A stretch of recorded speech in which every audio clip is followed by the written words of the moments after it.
Čo máš dnes na sebe? Mám na sebe lukre, šaty a mám doplnky od 404 Studio. Aký je mazov kúsok, ktorý musíš mať v šatníku? Ja som veľmi vyťažená na doplnky, čiže náušnice, prstenie, náhrdelníky a takéto tie detaily, to pre mňa robí outfit. Aké sú 3 beauty veci, bez ktorých sa nezaobídeš? Tak to je určite make-up, špirála a ketka na obličie. Máš nejaký obľúbený beauty trik? Áno, samozrejme, neviem, ako sa to presne volá, ale robím si také tie Heatles Curls, tak myslím, že by sa to mala vyslovať, že to je ultimátny hack, idem spať a ráno mám celkom fajn vlasy. Používam na to buď ponožky, alebo na to je aj taký vlastne špeciálny šulec, ktorý si dám do vlasov a cez noc mi to spraví. Aký aktuálny módny trend ťa najviac oslovil? Ma veľmi oslovili také tie kráťase, ktoré sú asi že bootstrap, neviem presne, ako sa to volá, ale ja veľmi rada nosím také baggy veci, takže toto je niečo, čo mi teraz akurát padlo.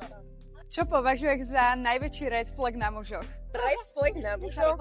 Ja mám veľmi dlhú partnera, takže si to úplne až tak nevšímam, ale tak čo sa týka vizuálnej stránky, tak sa veľmi pozerám na ruky a na to, ako majú upravené nechty. A asi, čo sa týka vlastnosti, tak myslím si, že keď sa tak veľmi venuje rozprávaniu o sebe.